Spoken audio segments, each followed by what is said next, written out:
चलिए जानते हैं मध्य प्रदेश की 25 बड़ी खबरों को सिर्फ 10 मिनट में।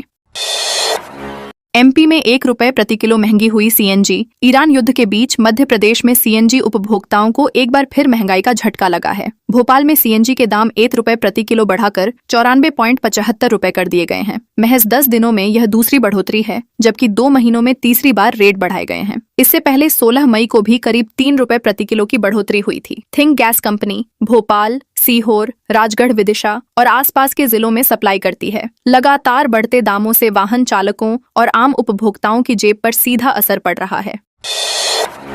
ग्वालियर में 250 फीट अवैध खनन, निकाला करोड़ों का पत्थर। ग्वालियर जिले के बिलौआ क्षेत्र में अवैध खनन का बड़ा मामला सामने आया है। आरोप है कि एक क्रशर संचालक ने बिना अनुमति निजी और कृषि भूमि पर 200 फीट से ज्यादा गहरी खुदाई कर करोड़ों रुपए का पत्थर निकाल लिया। हैरानी की बात यह रही कि खनिज विभाग को इसकी भनक तक नहीं लगी और बाद में उसी जमीन को वैध बनाने की प्रक्रिया शुरू कर दी गई। बिना मौके का निरीक्षण किए अनुमति देने पर भी सवाल उठ रहे हैं। शिकायत कलेक्टर तक पहुंचने के बाद विभाग में हड़कंप मचा हुआ है और अधिकारी अब सफाई देने में जुटे हैं। इंदौर में बुजुर्गों की अनदेखी पड़ी भारी। इंदौर में लंबे समय से पारिवारिक प्रताड़ना झेल रहे एक बुजुर्ग दंपति को आखिरकार प्रशासन से राहत मिल गई। सोमवार को कलेक्टोरेट में आयोजित वृद्धजन विशेष जनसुनवाई में एसडीएम कोर्ट ने भरण पोषण अधिनियम के तहत महत्वपूर्ण आदेश जारी किया। कोर्ट ने छोटे बेटे और उसके परिवार को मकान का हिस्सा खाली कर बुजुर्ग दंपति को कब्जा सौंपने के निर्देश दिए हैं। प्रशासन ने 1 सप्ताह के भीतर कार्रवाई पूरी करने को कहा है। इस फैसले को वरिष्ठ नागरिकों के अधिकारों की रक्षा और उन्हें त्वरित न्याय दिलाने की दिशा में अहम कदम माना जा रहा है। पे के गांव की प्यास बुझा रहा राजस्थान का राजगढ़ जिले के फतेहपुर गांव में भीषण गर्मी के बीच पानी का संकट लोगों की जिंदगी पर भारी पड़ रहा है। गांव में नल और पाइपलाइन तो बिछी हैं, लेकिन 2 साल बाद एक बूंद पानी नहीं पहुंचा। करीब 200 आबादी वाले इस गांव के हैंडपंप बंद पड़े हैं और स्थानीय कुआं भी पीने योग्य नहीं बचा। मजबूरी में महिलाएं, बच्चे और बुजुर्ग आधा किलोमीटर दूर राजस्थान के झालावाड़ जिले से कुएं का पानी ढोकर ला रहे हैं। गांव वालों का कहना है कि दिन का बड़ा हिस्सा पानी जुटाने में निकल जाता है, जबकि सरकारी योजनाओं के दावे सिर्फ कागजों तक सीमित नजर आ रहे हैं। बाणसागर विस्थापितों ने मालिकाना हक के लिए सौंपा ज्ञापन। कटनी जिले में बाणसागर परियोजना से विस्थापित ग्रामीणों का दर्द एक बार फिर सामने आया है। करीब 30 साल पहले अपने गांव और जमीन छोड़ने को मजबूर हुए सैकड़ों आदिवासी ग्रामीणों ने विजय राघवगढ़ एसडीएम कार्यालय पहुंचकर शासकीय जमीन पर मालिकाना हक देने की मांग की। ग्रामीणों ने चेतावनी दी कि यदि उन्हें यहां से हटाया गया तो उनके सामने जीवन समाप्त करने जैसी स्थिति बन जाएगी। टोली, पोड़ी, आमा, कोल और अन्य गांवों के लोग वर्षों से तालाब किनारे झुग्गियों में रह रहे हैं। हर बारिश में बाढ़ का पानी उनके आशियानों को तबाह कर देता है, लेकिन अब तक स्थायी पुनर्वास नहीं मिल पाया। हॉस्टल में उत्पात मचाने वाले स्टूडेंट के पेरेंट्स को बुलाया। देवी अहिल्या विश्वविद्यालय के आईटी विभाग के हॉस्टल में अर्धनग्न होकर डांस और तोड़फोड़ करने वाले छात्रों पर कार्रवाई तेज हो गई है। वायरल वीडियो के आधार पर विभाग ने 17 छात्रों की पहचान कर उन्हें नोटिस जारी किए हैं। साथ ही छात्रों के अभिभावकों को भी विभाग में बुलाया जा रहा है। अब तक 4 छात्रों के माता पिता प्रबंधन से चर्चा कर चुके हैं। बताया जा रहा है कि अभिभावक अपने बच्चों की हरकत से बेहद शर्मिंदा हैं और कोई भी इस घटना पर खुलकर कुछ बोल नहीं पा रहा। विश्वविद्यालय प्रबंधन मामले को गंभीरता से लेते हुए अनुशासनात्मक कार्रवाई की तैयारी में है। कल्लू हत्याकांड के फरार मास्टरमाइंड पर 5000 का इनाम। दतिया के चर्चित पार्षद कल्लू कुशवाहा हत्याकांड में फरार मुख्य आरोपी की गिरफ्तारी को लेकर पीड़ित परिवार और समाजजन मंगलवार को एसपी कार्यालय पहुंचे। उन्होंने पुलिस अधीक्षक के नाम ज्ञापन सौंपकर आरोपी साहब सिंह यादव की जल्द गिरफ्तारी की मांग की। परिवार का आरोप है कि साहब सिंह यादव ही इस हत्याकांड का मास्टरमाइंड है। पुलिस पहले ही उस पर 5000 रुपए का इनाम घोषित कर चुकी है, लेकिन वह अब तक पकड़ से बाहर है। 31 मार्च 2026 को पार्षद कल्लू कुशवाहा की गोली मारकर हत्या कर दी गई थी, जबकि मामले के अन्य 5 आरोपी गिरफ्तार हो चुके हैं। बकरी चोर को ग्रामीणों ने रंगे हाथ पकड़ा। छिंदवाड़ा जिले के तामिया ब्लॉक में ग्रामीणों ने एक युवक को बकरी चोरी करते हुए रंगे हाथ पकड़ लिया। घटना बिजोरी पठार छिंदी रोड की है, जहां आरोपी अपने साथियों के साथ मारुति ओमनी वैन में गांव पहुंचा था। ग्रामीणों ने उसे पकड़कर रस्सी से बांध दिया और डायल 112 को सूचना दी। मौके पर पहुंची पुलिस आरोपी को हिरासत में लेकर थाने ले गई, जबकि उसके अन्य साथी भागने में सफल रहे। पकड़े गए आरोपी की पहचान सोनपुर निवासी अभय जायसवाल के रूप में हुई है। ग्रामीणों का कहना है कि इलाके में लंबे समय से चोरी की घटनाएं बढ़ रही थीं, जिससे लोगों में भारी नाराजगी थी।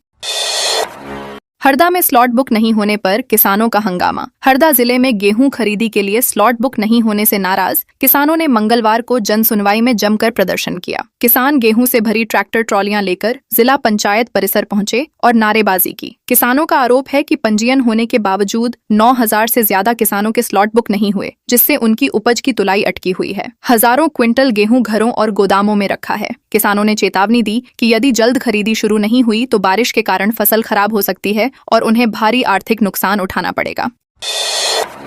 एसपी बंगले के सामने विवादित ब्रेकर हटाए गए। नरसिंहपुर शहर में एसपी बंगले के सामने बने विवादित स्पीड ब्रेकर आखिरकार प्रशासन ने हटा दिए हैं। पिछले कई दिनों से एक ही स्थान पर बने 3 ब्रेकर वाहन चालकों और राहगीरों के लिए परेशानी का कारण बने हुए थे। इस मुद्दे को लेकर शहर कांग्रेस कमेटी और स्थानीय नागरिकों ने सोमवार शाम विरोध प्रदर्शन किया था और अनिश्चितकालीन धरने की चेतावनी दी थी। विरोध बढ़ता देख प्रशासन मंगलवार सुबह मौके पर पहुंचा और सभी ब्रेकर हटाने की कार्रवाई की। ब्रेकर हटने के बाद सड़क पर यातायात फिर से सामान्य हो गया और लोगों ने राहत की सांस ली। धार में बोलेरो की टक्कर से युवक की मौत। धार जिले के राजगढ़ थाना क्षेत्र के ग्राम छड़ावद में हुए दर्दनाक सड़क हादसे में 28 वर्षीय युवक सुनील की मौत हो गई। बताया गया कि वह राजगढ़ में वेल्डिंग का काम खत्म कर बाइक से गांव लौट रहा था। इसी दौरान सड़क किनारे पड़े मुरम के ढेर से बचने की कोशिश में तेज रफ्तार बोलेरो ने उसे टक्कर मार दी। हादसा इतना भीषण था कि उसकी मौके पर ही मौत हो गई। घटना के बाद गुस्साए ग्रामीण और परिजन शव लेकर राजगढ़ थाने पहुंचे और जमकर प्रदर्शन किया। पुलिस की समझाइश के बाद मामला शांत हुआ। पुलिस पूरे मामले की जांच में जुटी है। ग्वालियर में छात्रों के 2 गुटों में मारपीट। ग्वालियर के जनकगंज थाना क्षेत्र स्थित लेडीज पार्क में छात्रों के 2 गुटों के बीच जमकर मारपीट हो गई। घटना का वीडियो सोशल मीडिया पर वायरल होने के बाद मामला चर्चा में आ गया है। जानकारी के अनुसार सोमवार सुबह फ्रूट मंडी के पास किसी बात को लेकर दोनों गुटों में कहासुनी शुरू हुई थी। देखते ही देखते विवाद बढ़ गया और धक्का मुक्की के बाद मारपीट होने लगी। मौके पर मौजूद लोगों ने पूरी घटना का वीडियो रिकॉर्ड कर लिया। वीडियो में युवक आपस में बहस और हाथापाई करते नजर आ रहे हैं। हालांकि अभी तक किसी भी पक्ष ने पुलिस में शिकायत दर्ज नहीं कराई है। पन्ना में तेज रफ्तार कार पेड़ से टकराई। पन्ना जिले के गुन्नौर थाना क्षेत्र में मंगलवार को तेज रफ्तार स्विफ्ट कार अनियंत्रित होकर सड़क किनारे पेड़ से टकरा गई। हादसे में कार चालक गंभीर रूप से घायल हो गया। जानकारी के मुताबिक कार अत्यधिक गति में थी और डिघोरा के पास चालक वाहन पर नियंत्रण खो बैठा। टक्कर इतनी जोरदार थी कि कार का अगला हिस्सा पूरी तरह क्षतिग्रस्त हो गया। स्थानीय लोगों ने तुरंत घायल चालक को बाहर निकाला और इलाज के लिए अस्पताल पहुंचाया। घटना के बाद मौके पर लोगों की भीड़ जमा हो गई। पुलिस ने मामला दर्ज कर हादसे के कारणों की जांच शुरू कर दी है।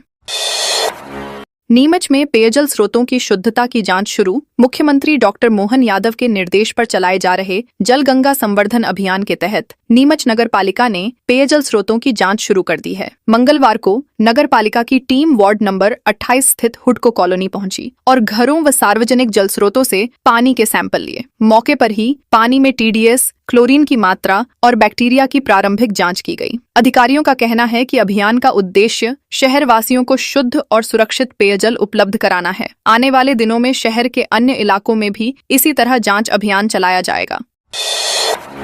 सीहोर में बिजली कटौती से भड़के ग्रामीण। सीहोर जिले के बिजौरी गांव में अघोषित बिजली कटौती और लगातार ट्रिपिंग से परेशान ग्रामीणों ने मंगलवार को सड़क पर उतरकर प्रदर्शन किया। ग्रामीणों ने बिजली विभाग के खिलाफ नारेबाजी करते हुए आरोप लगाया कि गांव में बिजली आने जाने का कोई निश्चित समय नहीं है। भीषण गर्मी में घंटों बिजली गुल रहने से लोगों की दिनचर्या पूरी तरह प्रभावित हो रही है। ग्रामीणों ने बताया कि बिजली नहीं रहने से पानी की समस्या भी बढ़ गई है, क्योंकि मोटर और पंप बंद पड़े रहते हैं। बच्चों की पढ़ाई प्रभावित हो रही है।